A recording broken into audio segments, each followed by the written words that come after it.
Good morning, everybody. It is January 29, 2025. Welcome to Change the Shed. Happy you're all here. It is maybe good. Oh, it's magic, you guys. There's snowflakes. We haven't had much snow in Colorado, and I've been watching this front come in across out the windows here. You can see the mountains, and I see a couple snowflakes in the air. I don't think we're supposed to get much snow, but it sure would be nice. Welcome from all over the place. I'm happy you're here. I've been watching you all come in. Karen from Massachusetts working on an original design and sampling lots of weft bundles. That's fun. I'll be working with, I won't really be working with weft bundles today. So have fun with that, Karen. Victoria's here from Healdsburg and Barbara from San Diego working on Discovery Box 9. So the hatching box is open, y'all.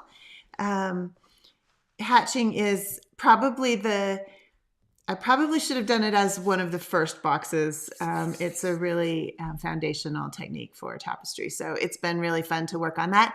And incidentally, that's what I'm working on today. I had an idea that didn't make it into the box, but is making it into the next Tapestry I'm going to do on Change the Shed. So that will be, you'll get to see the first sampling of what I'm going to do for a tapestry for you all upcoming. My mouse stopped working. There we go. Mary's here from Seattle. Margareta from Sweden. Janice from Portland. Julia from Germany. Alice from Florida, where we just had 10 inches of snow. Wow. That's a lot for Florida, Alice. She's working on finishing a tapestry. She finished before Christmas. Yeah, cool. I'd love to see it, Alice. Mary Lou in Massachusetts. Hilly from the Netherlands. She just read my story in the new book by Tommy Scanlon, Marking Time. So that's another thing on my list to do in the next month is a review of Tommy's book, Marking Time. And there are a few pages in there about my work, and I appreciate Tommy for including me. It's a beautiful book. Paula's here from the UK, and Carol from Kentucky, and Anne from Maryland, where she's working on all the applications for hatching. That's great, Anne. Nan is here from Woodstock, where it's actually above freezing. Woodstock, New York. Mary is working on a Discovery Box hatching design in Wisconsin. Margot's here from Glasgow, where she's playing with hatching. My brain does not like irregular hatching, it turns out. Oh, it wants to impose geometry. Well, fortunately, there's a whole bunch in there about regular hatching, Margot, and that is very geometric. So another Paula from Vermont and Judith from Florida. Marlene is here from Texas, and MH is in Washington, D.C. working on the Tapestry, the Discovery Box on hatching and warping her Murex. That's awesome. Catherine's here from North Wales, Barbara from Virginia, Gundren's here from Iceland, and Leslie from Vermont, and Kathleen also from Vermont. I'm hoping that y'all bring me good luck, especially Florida, 10 inches of snow in Florida. We really need some snow. We're way behind on the snow here in Colorado, which if you may not care unless you live in the basin of the Colorado River, because we're not going to have a lot of water for all you people in Arizona, Nevada, and California if we don't get any snow. So Renee's here from Massachusetts working on a piece inspired by Michael Rohde's work. Yes. Michael Rohde, if you're not familiar with him, is one of my tapestry favorites, and look him up. He is wonderful. He just announced a new show. If you're in Southern California, please go see Michael's work. He's in lots of shows. And he just announced another show he's doing with one other person, and I can't remember the details, but you can follow him on social media. Which reminds me, many of you are getting off of social media. I do not blame you. I have some reasons for staying on the Meta platforms, but if you are unsubscribing, which again, I support that decision, please sign up for my newsletter. It's called Tapestry Picks. That will never go away. That is a list that I own, and I will send you information about Tapestry. So it's below, the link is in the description below this video. You know, there's a little gray box. You have to click the button that says more, and all kinds of links come up. and one of them is my newsletter. So please do sign up for that. I send it most Thursdays. I didn't send one last week in case you were wondering if you missed it. I will be sending one tomorrow and next week.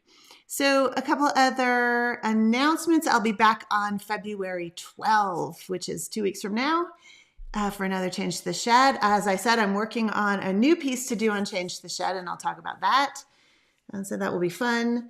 The wedge weave class, this is something that we haven't announced yet, but if you missed the Tapestry Discovery Box about wedge weave, we are now offering it as a standalone class. It's just a class that comes with yarn. So you would get that through Just Yarn, and you can purchase the class. You get it forever on my platform, and then it comes with 7 colors of Just Yarn. So that is open today on Gist's website, and I will put a link somewhere. I'll put a link in the replay, which you'll see if you're watching the recording. But also I have show notes for this thing on my website under Change the Shed, which is under online learning. Anyway, that's a great opportunity. If you missed any of the past boxes, many of them we're going to re-release as classes. So you'll be able to pick those up. And those of you who don't like subscription products will have an opportunity to actually get them as a class. So that's going to be really fun. And the other thing I promised y'all to tell you this week is that I am making a few changes to Change the Shed. I've been doing this for almost 5 years now, and it's been a lot of fun. Some of you really helped me make this decision over the past year as I asked you questions in the Facebook group for my classes. And so it's not a big change. Those of you who love to come and watch me live on YouTube, I'm still going to be here. So don't worry about that. What I'm doing is starting a Patreon. So you can join my Patreon to get a lot of behind the scenes and other fun stuff, to be part of my sort of smaller community circle if you're interested in that. That will start next week, and I will have all the details in next week's newsletter. I will mention it in tomorrow's newsletter, which is called Tapestry Picks, my newsletter. So I will continue doing Change the Shed at least twice a month. I'll probably do some extra episodes for people on Patreon. And then the fun thing about the Patreon thing is that I'm also adding a higher tier for people who want to see my personal work. So I'm not going to be showing that. I'm working on stuff for a show coming up, and I will not be showing that on social media because it kind of ruins the show a little bit. But if you want the behind the scenes on how it's coming along, how I'm making my designs, how I'm weaving, where I am on any one day, what frustrations, what triumphs, that will be on Patreon. So that's going to be fun, I think. So that is that. And also just another reminder, please subscribe to my newsletter. I think that January has felt like it's 400 years long, and there's been a lot of upheaval and drama and changes and all of the things. And I feel like just reminding people that if you have an artist or someone that you like to follow, following them on platforms like Substack for writers, or lots of people do podcasting and stuff through Substack, or Patreon, or there's several other great platforms you can follow people on, and then subscribing to their newsletters, because those are the things that don't go away when social media algorithms change or, social media just implodes. So just a reminder about that we creators do have ways to reach you. You just have to sign up. A lot of those things are free, and some of them are worth paying for. Some of the Substacks that I actually pay for are fantastic additions to my week. So, and if you're ever curious in who I follow, I'm happy to tell you. All right, I'm just looking through who else has come in. Judith is here from Florida. I wonder if you got snow, Judith or Judy. Barbara's here from another Barbara from Virginia. Oh, I saw these already. Okay, cool. And Marlena said she loved the Wedge Weave Discovery Box. Yeah, so if you're in the Discovery Box and you've already seen the Wedge Weave class, it's the same class. But if you missed it and you really want to take it, that We started with that one because that was a ton of fun. I got a little carried away in the wedge weave box, and I have to tell you, it's a pretty extensive class in terms of all of the things to practice, but it's really fun. And of course, this is a class that you keep forever, so it's a really great way to get that material, and you still get yarn from Gist. Yes, Gist sent out an email today, so if you're on their mailing list, check your email, and there's a link directly to it. They sent out an announcement email, which is why I can tell you today. Susan's here from Florida. Margaret says she also loved the wedge weave box. And Kathy's here from Indianapolis. Okay, well, that was a lot of blah, blah, blah, but hopefully it's fun. I also got a new toy this week. I don't know if you all have seen this. I will be using it today, but this is they're not paying me to say this. I just am happy to have a new toy. This is the Shack's new tapestry beater. Shack Spindle Company developed this beater, and I actually, they asked me to help them develop it, and so I had a lot of fun talking to their development team about it. I'm sure they had other people helping them and help them make decisions. Not all the things that I wanted were able to be made in a tapestry beater, which is also affordable. So this is a compromise between, a super beautiful handmade, hand-turned tapestry weaver like my beautiful Maggie Forks. This one is a bit of a compromise, but it works great. I really like it, and you can exchange the times. So this is, 7 times per inch, and this is, I think, 11, and you can take that out and put the new one in. Anyway, I'm excited about my new toy. So let's look at what I'm weaving today. I'm going to try not to get right in front of the camera there, but had trouble with the camera and the light and all things, so I'm sorry if things are a little bit wonky. I don't even have a picture to show you today because I don't have the cartoon for this tapestry completely finished. It is a tapestry. If you have been watching Change the Shed, remember when I did the handbasket tapestry and the hot flash tapestry? I called those the pandemic diaries. Well, the world feels a little pandemic-ish lately, and so I am back to that series to make a third tapestry, and it's going to be double set, as you can tell from this. This is going to be a sample. The tapestry will be 14 inches square, but these are double warps. So I'm going to be doing a double set one again, which is fun, and part of this design has clouds in it, and I don't think I have ever woven anything with clouds, and so I wanted to do a little bit of sampling to see if I could figure out both the form and the colors. So this is sort of a sky-ish thing. I don't know what color I'm going to use for the background. I chose this sort of dusty violet to try first, and then I do have some blues. I know this isn't the right color. I just grabbed the blues I could find, but I'm going to just start with this because it's at hand. So I'm going to do some little cloud forms using hatching.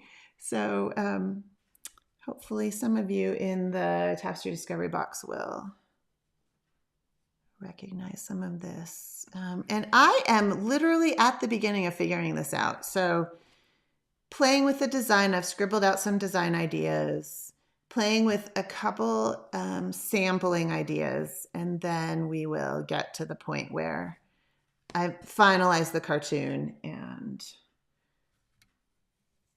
do the, then you'll be able to see the whole design, and we'll start the weaving. I'm going to weave this on the Shacked Eris loom, which I'm excited to get back to.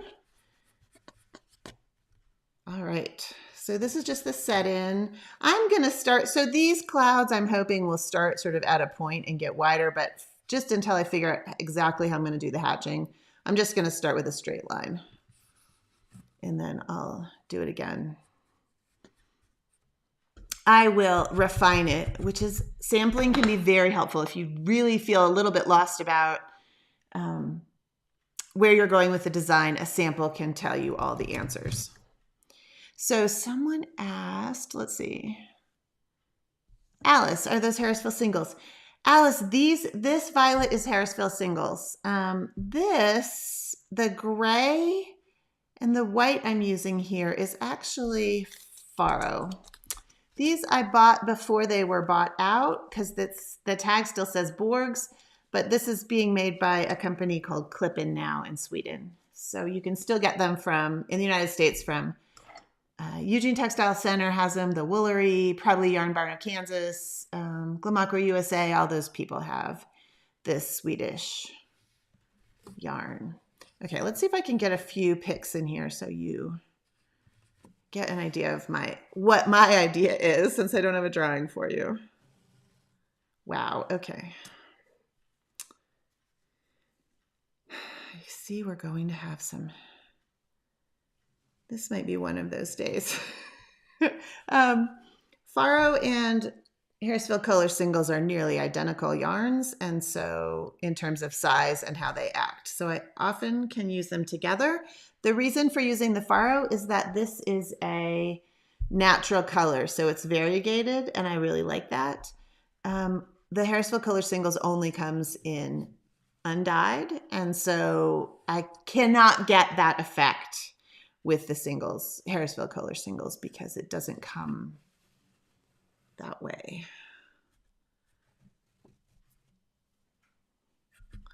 But I will dye whatever color I use for this background color. I will either find it in my stash or I will dye it. Okay, let's see if we can get this rhythm going so I don't have such a mess.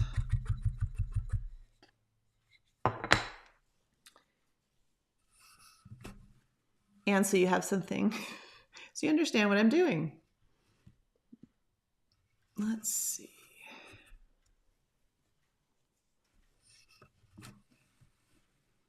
Can you even see that? Yeah. Yes. Okay, so Anne said when you use double warps, are the warps smaller? Yes, so this is the warps. This was a 26 cotton seine twine. I know that's not focusing, it's focusing here, but this is, I get this from Eugene Textile Center. Again, it's cotton seine twine. I think they also have it at the Woolery, the smaller size. A lot of places have only the 12/6. 26 is smaller. So I've doubled the warps using the 26, which gives me something like a 12/9 warp total. So double set, Margareta asked, please tell me a little more about the double warp setup. What I'm going to do, yes, it's to make smaller details. So actually the cloud forms that I'm doing, I'm planning on weaving at 8 ends per inch, which is what you're seeing here. But I can split these warps for more detail for 16 ends per inch. So there will be parts of this design where I want more detail. You also get a really interesting texture change because I'll be using a different yarn like Array or something for the 16 ends per inch. Either Array or Weaver's Bazaar. Okay. I want to keep the top edge of this white. So this is going to be the top of the clouds, and I want that to stay white. And then I want it hatched between the gray and the white. And then I want the top edge of this white to stay as a defined line, and I want it hatched between these two. And I don't know what I'm going to do so this would be the bottom of the clouds, woven sideways. So it will be turned the other way.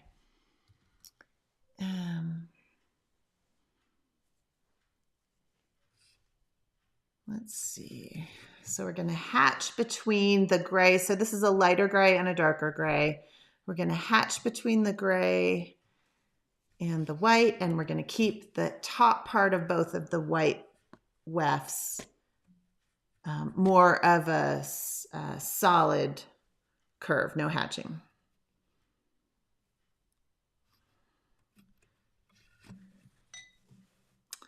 And I've made these wefts too long. At the moment, I'm just going to put a slit at the bottom. I don't think I'm going to end up with a slit. Well, I might move it back and forth. I'm not sure how I'm going to do the bottom of the clouds. I'd really like a straight line at the bottom, but of course a vertical straight line. As I'm going to have episodes of these clouds throughout the piece, I don't know if that's going to work structurally very well, but once I figure out how to do the hatched part, I'll be able to make that decision pretty easily.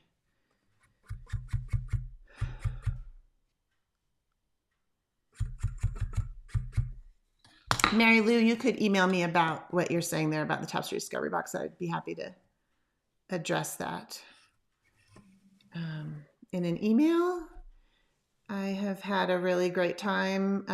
The Tapestry Discovery Box is clearly important to me, so I would like to address any issues that people have. If there's something that is happening that we don't know about, we would really like to know what your issue is. So if you could please email me, that'd be great. Susan, welcome from Pittsburgh.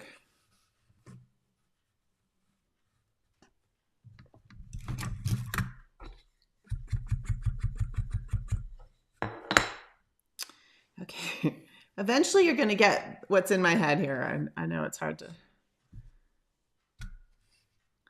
figure out what people are doing. And also I am hedging a little bit here. I may need to go to the clouds not having 2 layers. So my idea is that there's 2 layers and there's a darker layer here that's behind, but this piece is only 14 inches square. So it may be that I'm unable to use this much detail. I don't really want to do the clouds at 16 EPI. Of course, that would be possible and they would look really cool. So that might be, I might do that. Just that every bit of the piece that is at 16 EPI will take a lot longer to weave. Forever. If you go back and watch the hand basket piece that I was weaving on Change the Shed in probably 2021 or something, it's almost painful to watch the 16 EPI weaving. So here there's a little hatching happening between those 2 colors. Hopefully just reconsidering using sampling is sort of my message for you with this. I'll be working on this and I'll show you the outcome on the next Change the Shed.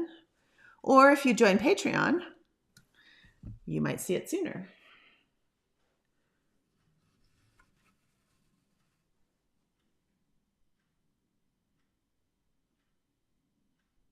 Kathy, hatching, she's asking what hatching is. It is this back and forth. I wish I had a sample right here to show you, but I don't. Hatching is just the thing where you are making 2 colors blend together by alternating sequences, which is the subject of the current Tapestry Discovery Box. Or if you take any of my beginner online classes, hatching is the first thing you're going to learn. So definitely take a look at one of those classes. Intro to tapestry weaving on little looms, or warp and weft. All of those talk about hatching quite a lot, especially warp and weft. Okay, so here the last time through, the white came over this gray. Now I'm going to bang the gray over the white, and that is all that hatching, irregular hatching anyway, is. I'm not really sure anybody else makes such a distinction between irregular and regular hatching. So that might just be my thing. You can make forms and stuff using regular hatching where you're planning where the hatching starts and ends.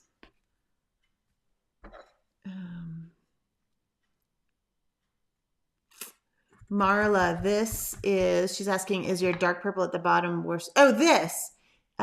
Yes, that's just waist. So this is Harrisville Highland. So the 3 strands of Harrisville Kohler singles is almost exactly identical to 1 strand of the Highland, which is indeed worsted weight. Great question. Okay, everything is moving there. With hatching, you're going to have to do a lot of line by line weaving. Some of you love that, some of you do not, but that is definitely part of hatching. Okay, I want to move this white over. I want to shape sort of the top of a cloud, sort of like little bubbles. And I'm gonna let's bring this white up too. Second white. This is the natural faro color, just undyed. And they do have a bleached white, which is actually have right here. So here's the bleached white and here's the natural. I'm using the natural right now, but that's another question for when I figure out exactly what's going to go behind these cloud forms. It might be that I go with the bleached white instead. And I will tell you more about the tapestry itself next week or in 2 weeks, but it's going to have mountains in it, clouds, and a hiking boot. So along with a few other elements that I have to work out.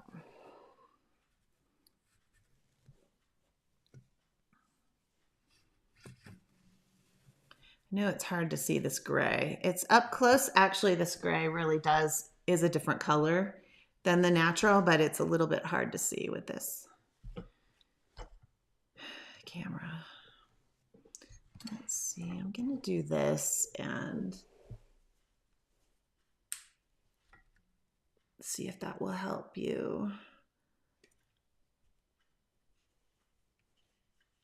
Sorry, I need to, if I don't, just fussing with the camera. Okay, so now we're starting to get the hatching here with these little clouds. See if we can get enough of a cloud that you can say, oh yeah, that looks like a cloud.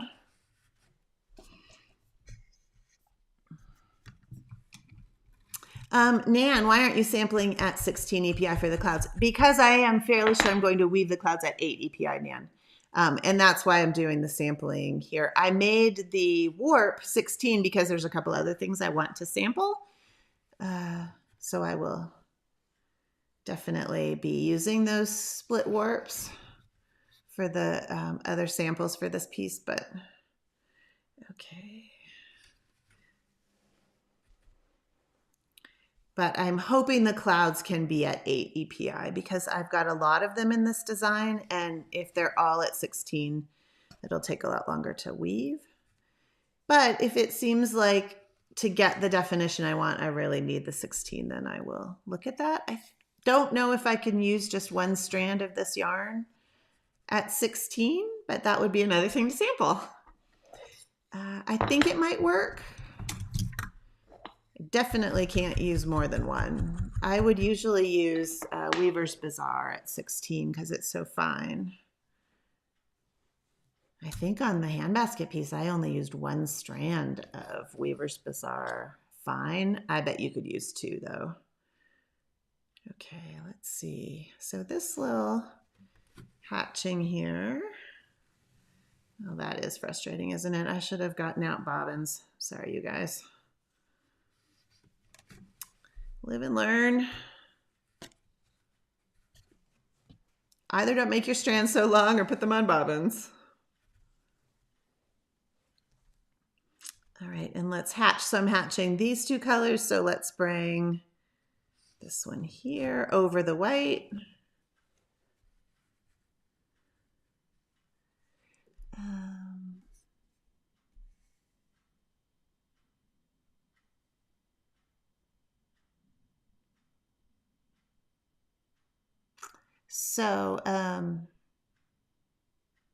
Thanks, Paula. She said she really liked the Warp and Weft class, especially in conjunction with the Art of Tapestry Weaving, which when I wrote the book, The Art of Tapestry Weaving, I thought it was going to be so easy. I was like, oh, I'm just going to turn the Warp and Weft class into a book. That's simple, right? No, that is not the case. Writing a book is quite a crazy journey, and the two mediums do not necessarily, it's not the same thing to just turn your class handouts into a book at all. It was a fun project, but it took approximately 20 times longer than I thought it was going to take. The book was worth it, of course.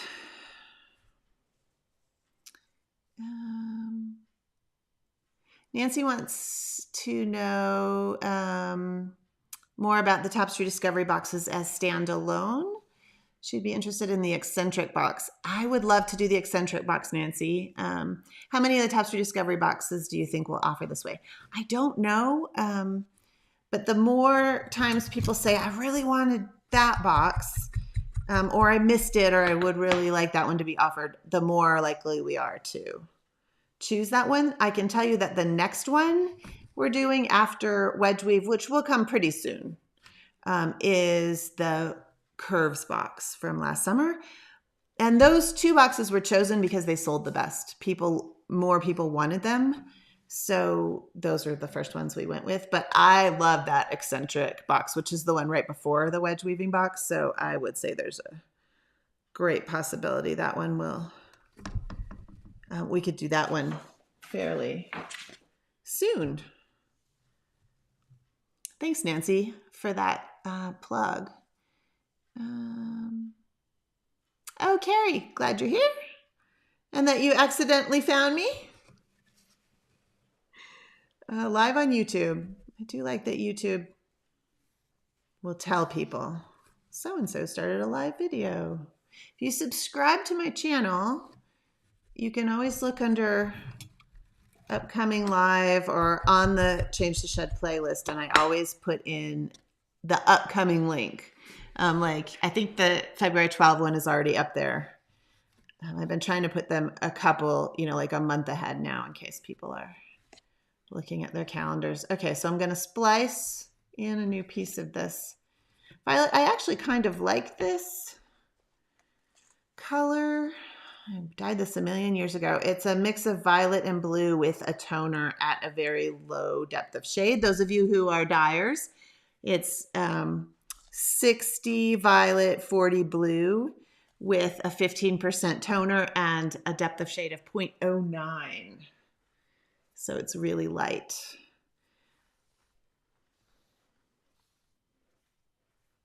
It might be, I don't know actually if I will have enough of this yarn to do the whole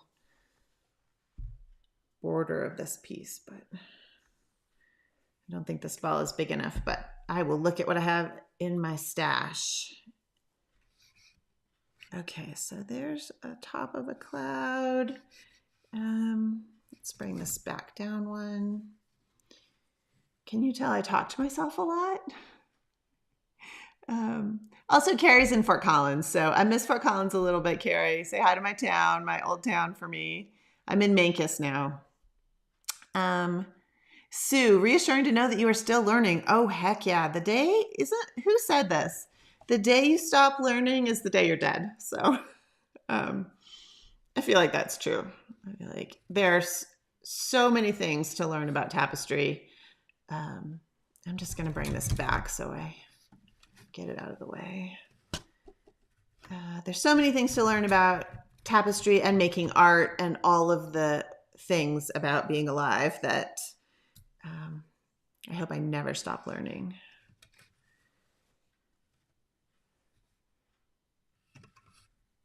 You're welcome, Sue. She's thanking me for writing the book.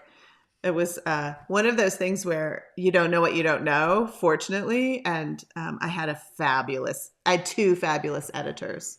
So many thanks to Gwen Steege and Mia Lumsden at Story for shepherding me through that book. I don't think it would have happened without Gwen Steege at the beginning. So thank you, Gwen. And of course, Michael did all of the really difficult work of putting the whole thing together. So Mia, sorry. She's an amazing editor. She doesn't work for Story anymore, but she's still an amazing editor. Okay. Oh, Laura got a copy of my book for a Christmas present. I'm really glad that that happened. Okay, Paula would also like the eccentric weaving box. That one was so fun, wasn't it? Those of you who took it, I loved it because it got, it gets you out of your like straight edge, this is how tapestry works thing. And just that box was a lot of fun, sort of inspired by Sylvia Hayden and just making the weft go all over the place. I learned a lot teaching that box too, because I learned a lot about how far you can push eccentric weaving, which sometimes is not very far if you want the piece to be flat, but if you don't, it's so fun. Okay. Carrie, you're welcome. Come back on the 12th. Yeah, so wedge weaving. I should also say about the box, Carrie's reminded me, the Tapestry Discovery Box is not for, if you have never done tapestry before, it's not for you yet, but it will be soon. I assume that you know basics about tapestry weaving, but you can take my intro class and that will cover most of it. Introduction to Tapestry Weaving. And then you'll be ready to dive into the Tapestry Discovery Box. I don't know that I like that much, but that's why this is a sample.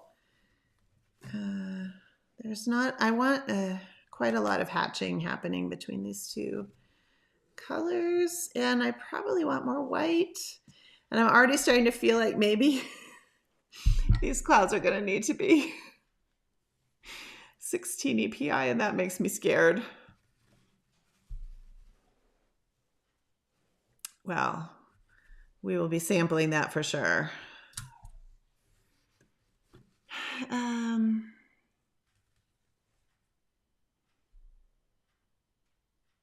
Yeah, Paula's asking, when you're weaving an object like the clouds with hatching, do you get the best result by using the same yarn for all the colors in the object?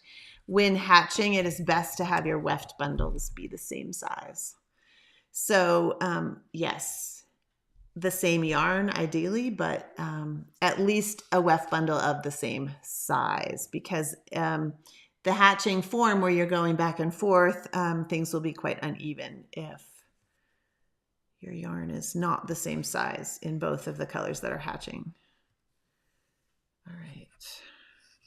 What I've already learned here is I didn't build that up enough. I wanted this to be a curve. Back to the curves box. I wanted this to be more of a vertical curve. So this step needed to be higher. And if this was the actual tapestry, I would probably take that out and fix it. But this is a sample. So we are learning as we go.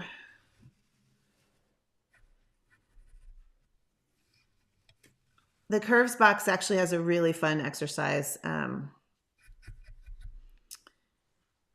which I think I call a meander, but where you're working on vertical curves. And that's what this is. I'm making this curve vertical. The whole thing is going to be sideways when it's done, but I don't think you can see that out the window, but it's really snowing now. Okay. Okay. Let's see. The toner in the violet Nan was brown. And I think it's I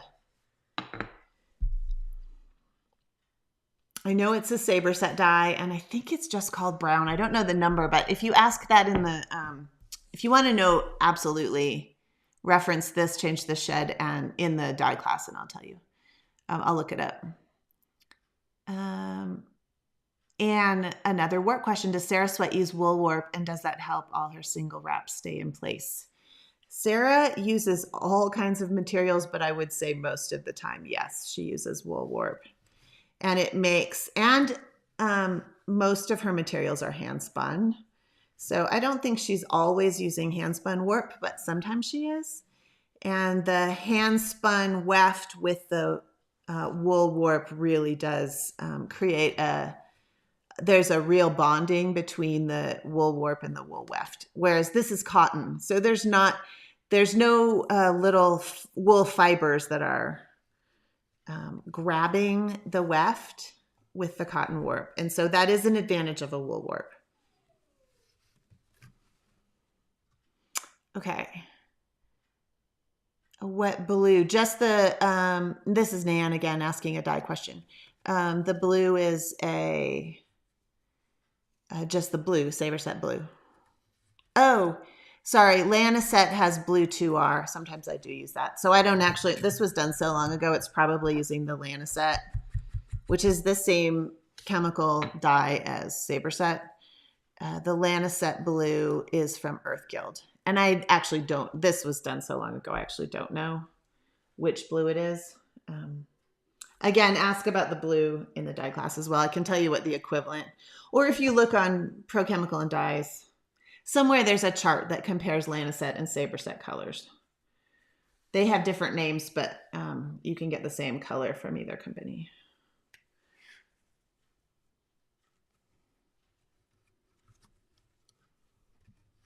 Or a great question for the dye class. This is a sort of half splice. Just helps spread those ends out. I don't know. And I am actually going to bring this back so that I don't accidentally pull this right out.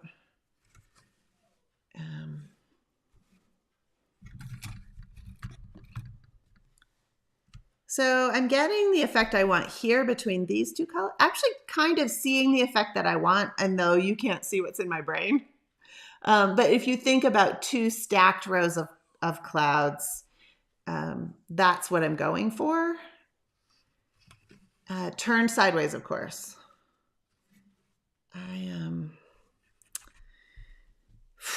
Yeah, I'm worried about, let's see, how wide is this? I don't think this is going to work. This is 2 inches and the whole piece is only 14 inches wide. So I'm pretty sure I'm either going to have to simplify the clouds, which might be the best idea, which would be possible and not hard to do with just one. If I just had one of these, I think it would be, probably will be fine. Or go with the 16 set. Or I could make the piece a little bit bigger, actually. That's another option. I want to do it on the Eris loom. I call it Arras. Schacht calls it Eris. Neither one are actually right. There's a town in France, a weaving town in France, Arras, and neither one of those pronunciations is correct. So with apologies to those of you who speak French. Okay. Well, I don't know if this has been interesting or not, but I'm excited about this project.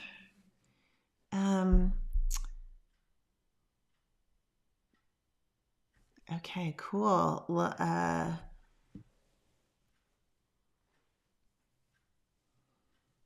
Okay. Yes, Karen, that is one of my thoughts about this. Karen says, because clouds are puffy, wouldn't the fuzzier yarn work better? And that is a fabulous observation because materials matter. This much fluffier yarn, I think, is a better choice for something like clouds. And they're very stylized. The whole, this whole piece is going to be quite sort of cartoon-like. If you saw the handbasket piece, it's the same style. I'm not a realistic weaver. I'm not interested in making things look like a photograph at all. It just doesn't interest me, with apologies to those of you who do have that goal. But I do want people to be able to look at something and say, oh, that's a cloud. This particular piece I'm hoping has some humor. And so the cartoony aspect of it is of interest to me. But I think Karen's right that the clouds. Okay, maybe I'll back that up one this time. So again, here, same thing with my vertical curves. I should have stacked that up at least twice as high to make the curve that I wanted. And that is something you learn with practice, but clearly when you're live on YouTube, the practice doesn't carry over to trying to make decisions publicly.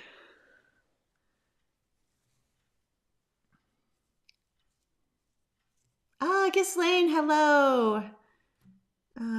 Hello from Abusan. What a place. If any of you are ever visiting France and you can possibly get to Abusan, it is magical for Tapestry. I promise you will not be disappointed. Okay, so that in the real world, if I am going to do this as a slit, obviously I will be sewing that. I need to do a sample where I start the clouds in sort of a pointed manner so that I know whether I want that straight line at the bottom or if I am going to make this slightly curvy or use some other sort of, you can use a form of regular hatching to sort of bridge a gap like that and not have a slit. I think the slit will be fine, but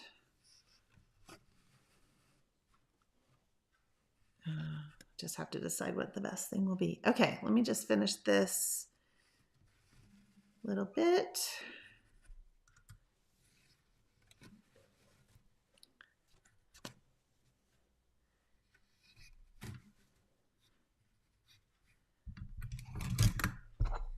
And move these tails. So if you pretend this is not like a straight line, and you turn it sideways, it's starting to get the idea. This is the dreaded nipple effect that Sarah Sweat talks about in our Change the Shed book, Fringeless class. And in my book, I was not allowed to call it the dreaded nipple effect. We ended up calling it, don't make extra tabs. But I really wanted to call it the dreaded nipple effect, I have to say. I think it's something you'd remember, right? Anyway, now you can see the snow. Look, snow. So exciting. Thank you all for coming so much. I'll be back on February 12th. I really appreciate you showing up for Change the Shed. And I can't wait to share a little bit more behind the scenes on Patreon. I will have links for that in my newsletter. And of course, I'll have it here again in a couple weeks if you want to join up there. Otherwise, I will still have these basic Change the Shed episodes right here on YouTube. So good to see everybody. Thank you for coming. Fingers crossed it keeps snowing here in Colorado because all of California and Nevada depends on us and our snow. Bye, everybody. Thanks so much and happy weaving.